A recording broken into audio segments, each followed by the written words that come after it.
Good evening there, everybody. What is happening? Hopefully, y'all are having a wonderful day today. So, when it comes down to it, I thought, of course, that I would talk about this video, and I thought that I would kind of talk about this subject that I thought was very particularly interesting. And I'm a little bit late to the party on this subject. Dante's Boxing Nation is the only one that I pretty much have heard talking about this subject. But I wanted to talk about this for a couple of reasons. Not only is it going to talk about a recent interview I believe that Naoya Inoue had, at least as of recent, where he stated that he believes that American fighters that they're too afraid to get hit, or overall that that they don't like being hit in the face, and that they don't have the same amount of heart as that of Japanese fighters.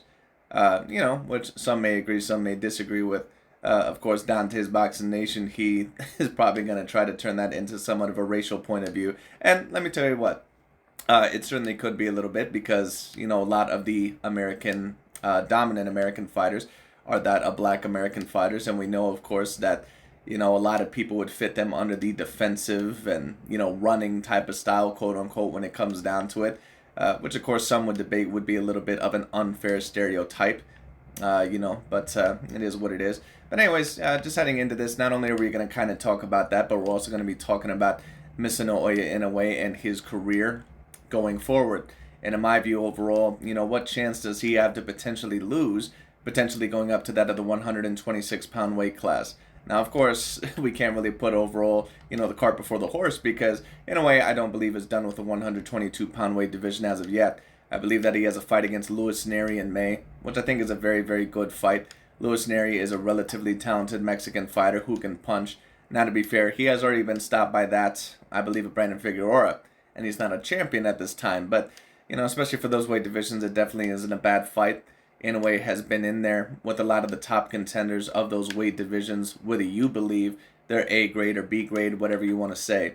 But Inoue, of course, did prove a lot of people wrong last year with that win against Stephen Coolboy Fulton, including me, because I actually thought that Inoue was going to lose that fight, even though I knew that it had the potentiality to go either way. I did predict that Fulton's size and that his power also was going to be a little bit hard on Inoue. Now, of course, Fulton's not known as a great power puncher, but still, when you go up the weight divisions, especially with Inoue, who, I'm not really sure where he started off at 115 or wherever he started off at, it can be a little bit hard moving up the weight divisions. But anyways, this dude right here that you also see on the left, his name is Bruce Carrington, and it's very clear that Dante's Boxing Nation and Aki TV especially, if not even a couple of more people, that they're going to be trying to promote this guy, especially over that of Naoya Inoue, and as one of the new great prospects. And who knows, I would have to really watch him a little bit more. Could he maybe be a big potential threat to that of Naoya Inoue? It's very possible. But it appears overall that he's one of the better prospects within that of the 126-pound weight division. Apparently, he has a little bit of pop in his punches. Could this maybe potentially lead up to a great mega fight between that of Inoue, the dominant Japanese and Oriental fighter, between that of the dominant Black American fighter who actually has a little bit of pop in his punches? We'll see. But I guarantee you that Dante's Boxing Nation and some of these other guys, they're going to be promoting Bruce Carrington overall as over that of Naoya Inoue soon.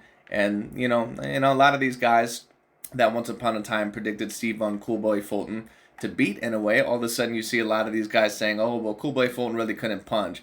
Inoue isn't really in the division overall where a lot of guys are at, even though if Coolboy Fulton had beat that Naoya Inoue, they would have put Stephen Coolboy Fulton definitively within their top 5 pound per pound. And to be fair, Dante's Boxing Nation has put Inoue within his top 5 pound per pound. But you can tell once again a lot of the times with Dante's Boxing Nation that his pound for pound list and a lot of what he says, it's just too much based on racial bias and racial elements and agendas. It just is what it is. But anyways, we're going to get into that as the video goes along. Let's get straight into it and let's talk.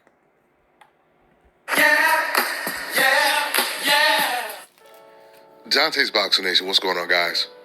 America continues to produce the most talented prospects in the sport today. And the most. I mean, there's so many, it's almost hard to keep up with. But one that's leading the pack right now is Bruce Carrington, Shoo Shoo. The main reason I wanted to see this ESPN card was to see Bruce Carrington. No disrespect to Oshaki Foster, but Bruce Carrington, he shows more special effects. Bruce, he continues to impress. He just got another vicious knockout in the 4th round against Bernard Torres, a fighter who had a record of 18-1 and he had never been knocked out before. Bruce had to deal with a little adversity in this fight. His opponent was much shorter than him, and he was using that towards his advantage, similar to the way Isaac Pitbull Cruz does. But by the second... You know, reading the comment section of this video, I found certain comments very particularly interesting. What I'll say about Inoue is this. Inoue right now, in my view, is definitively a top 5 pound-for-pound fighter, at least at the moment, until he probably were to lose, you know, or maybe debatably lose a fight. You know, but you're starting to see, once again, a lot of comments from these channels saying that Inoue isn't in a division with anybody and all sorts of stuff, even after his Cool Boy Fulton win, where a lot of people predicted that Cool Boy was going to win that fight. Now, don't get me wrong. I don't think that Inoue has been in a bunch of A-grade fights. I don't think that he necessarily has a Canelo Alvarez type of resume. But what you notice is that also a lot of these channels or a lot of these commenters, they don't have a problem with someone like a Gervonta Tank Davis being top 5 pound for pound, when really he's probably beaten no A-grade fighters during his career. So it is what it is. So once again, you know, just like there's a lot of racial undertones against black fighters overall from that of other demographics or other channels, these channels, that's pretty much what they're about, and that's the type of people that they attract. That's why they have so many followers, you know, because it's easy to be a victim, you know, especially overall within that of America. And don't get me wrong, that's not me stating that black fighters, you know, do not deal with certain stereotypes or negative connotations. That's not what I'm saying, or covered badly. But at the end of the day, Dante's Boxing Nation, his narratives are just way too revolved around the victimization mentality and caring, in my view, way too much about what a lot of the other demographics say about the fighters. And it was just very interesting because, you know, in his comment section, I believe he also responded to this one guy where this guy said it doesn't matter who Inoue fights, whether he fights, you know, all the guys there and beats everybody there, you're never going to give him credit. And Dante, of course, responded. He said, well, I did give him credit overall, but I don't understand you racist fans. And keep in mind that this guy overall just stated that, you know, he was already an immediate racist when all the guy basically just stated that, you know, you're not giving Inoue enough credit. All right, that's what he stated off the get-go. You know, didn't say any, you know, inflammatory statements. This guy just said it wouldn't matter what Inoue does, you would not give him enough credit. Now, to be fair to Dante's Boxing Nation, Dante has put him within his top 5 pound for pound, but I think that what the guy really means is that Inoue would never be number 1 on your pound for pound list, and let's be real about that, and I tend to agree with that. And Dante's Boxing Nation response is that I don't understand you racist fans. You know, you always love to hate on the black boxers and the black fighters, but yet you want black fighters or black people in general to really compliment your fighters. You know, but the thing is that Dante's Boxing Nation, and I agree at this point to a degree, but, you know, he pretty much does the exact same thing. He trashes Tyson Fury or Canelo or Lomachenko or Inoue or some of these other fighters on a daily basis, or at least tries to degrade some of the wins or make sure that they're not looked at as the number 1 pound for pound fighter. He goes out of his way to do that, and then he complains when Canelo Alvarez doesn't give Gervonta Tank Davis compliments, like Gervonta Tank Davis has given Canelo compliments, or how other fighters overall are not giving compliments, or he gets after black fighters for complimenting certain fighters like Canelo or Tyson Fury. And he tries to go on this narrative of saying that, oh, you know, you're a sellout when it comes down to it, and, you know, stop trying to appease that of the Caucasian fans. Well, is it because they're trying to appease the Caucasian or Mexican fans, or is it because that those fighters are truly just great fighters? The thing is with Dante's Boxing Nation is that even though I don't disagree with every single point that he says, there's just way too much racial bias and way too much racial agendas going on within that of his channel. And that's why whenever it comes to his pound for pound rankings, or a lot of the narratives or a lot of the videos that he puts out there, they're not really reliable. Because at the end of the day, that's basically what his main motivations are. He cares way too deeply, including a lot of the LDBC and new media. They care way too deeply about what the other demographics think about them and black fighters, and they want to really badly be respected by that of the other demographics. So in return, they basically state that, you know, if you're not going to respect our fighters, we're not going to respect your fighters. So we're going to do the same exact things, you know, overall to your fighters as what you do to ours. And, you know, to a degree, I somewhat understand that. Sometimes, you know, you do have to have that energy where it's an eye for an eye, or, you know, if you're not respecting me, I'm not going to respect you. But if you're supposed to be a boxing analyzer and someone that is talking about news and talking about reports and fight predictions and pound for pound lists and giving certain fighters acclaim, then that's not the job for you. Just in my personal view. But Dante is, in my view, in somewhat of a way, good for the sport because he brings somewhat of entertainment, especially from that, of that type of fan base. But at the end of the day, Dante's Boxing Nation is never going to be a great objective analyzer, never, because he is way too much of a victim and way too much overall within that pro-racial mentality. It just is what it is. A lot of the people that he states that are racist or overall, they're too racially motivated. Right. He's just as bad, if not even worse, than those people that he talks about. So it is what it is. Third round, Bruce Carrington, he had... And one of the comments also in this video I thought was very interesting, where they say that Inoue basically is going to get a lot of hate overall, and it's going to be because of his racist fans, just like how Lomachenko is getting a lot of hate. And once again, that goes to show you that that the demographic that Dante's Boxing Nation attracts is the same super duper liberal, victimization, pro-black cult people overall that are a part of America overall and the westernized, societies overall that, really overall just want the other demographics to truly love them and overall pretty much don't do anything with their lives. That's why these guys have so many followers, because it's usually easy to be a big victim and usually a loser. It is what it is. And that's not what I'm saying overall that Dante or some of these other channels are. At the end of the day, they've been able to make money. That's great for them. They've been able to find their audience. But it's very easy to attract that audience because at the end of the day, most people in general, not just, overall that demographic or other minorities in westernized society, but it's very easy for a lot of people to want to be a victim. It's very easy for people to make excuses and overall to not be objective people and, to be logical. It's a little bit harder to be logical at times when it comes down to it, because then you have to accept certain truths and honesties that you don't even want to accept. Figured it out. He started marching forward, fighting more aggressively in the high. And or I should say that you don't want to accept, or that you refuse to accept if you're not objective and honest. Guard, walking him down and eventually catching him with a beautiful right. And have a personal attachment to these fighters. Hook that ultimately knocked him out. When Naoya Inoue came out and he said that the American fighters, they don't like to get punched in the face and they don't have the Japanese heart. I believe he called it the Yamato Damashi, the Japanese spirit. Now, the one positive thing you can take away from what Inoue said is when he's talking about American fighters, he's clearly talking about black American fighters, which means he sees the... He could have just been mainly talking about American fighters in general, but it's very possible that he was pretty much, associating it with black American fighters because black American fighters are known as the creme de la creme, or at least usually the most dominant style in American boxing. Now, of course, sometimes you'll have an American Mexican fighter, and every once in a while, an American, Caucasian or Italian fighter, whatever it may be, like a Caleb Plant or, something like that, Ray Boom Boom Mancini. But when it comes down to it, it's usually that black American fighters, and of course, they do go through that negative stereotype of being associated overall as a boring fighter or a super defensive fighter. Like many people will call Floyd Mayweather Jr. the greatest defensive fighter of all time, but in a way, it's kind of a backhand compliment because not only was he a great defensive fighter, but he was also an amazing offensive fighter. You can't win all his fights the way that he did and not be just a great all-around fighter. So I understand what Dante is trying to state there.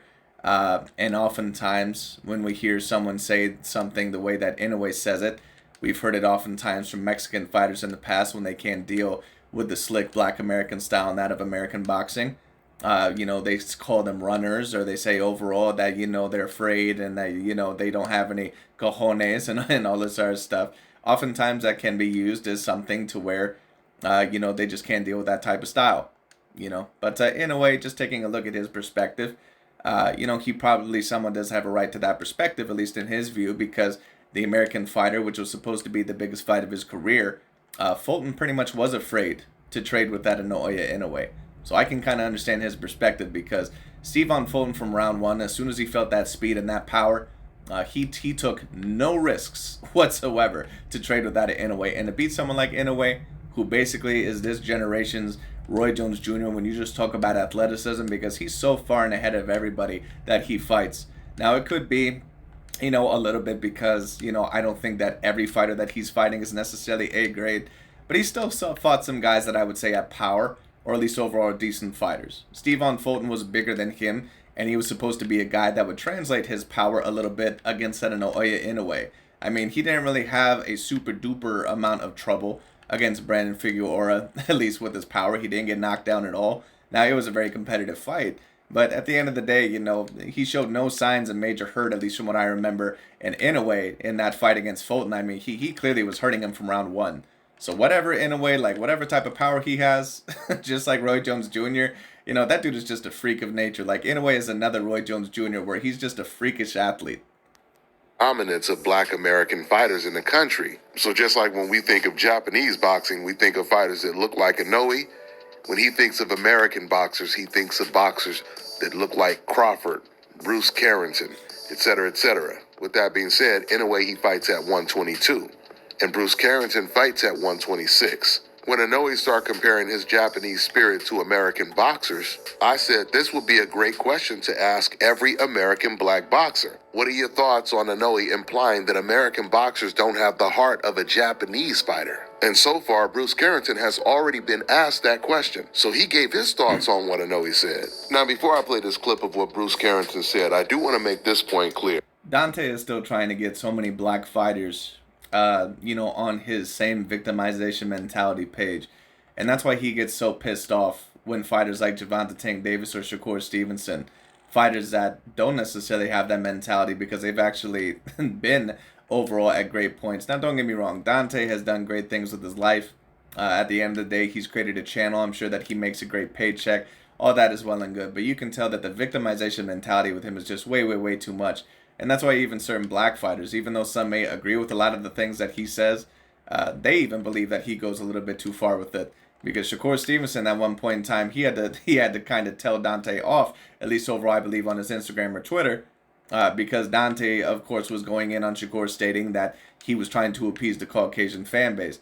And I don't know how you can say that about a fighter overall, you know, who had said multiple times that black fighters overall deal with double standards, and there's a lot of racists out there, and Bob Arum is a racist and all sort of stuff. I don't know how you can say all that and just be trying to 100% completely appeal to the Caucasian fan base overall when it comes down to it by stating that, you know, that Tyson Fury, that he might have a chance against that of Muhammad Ali.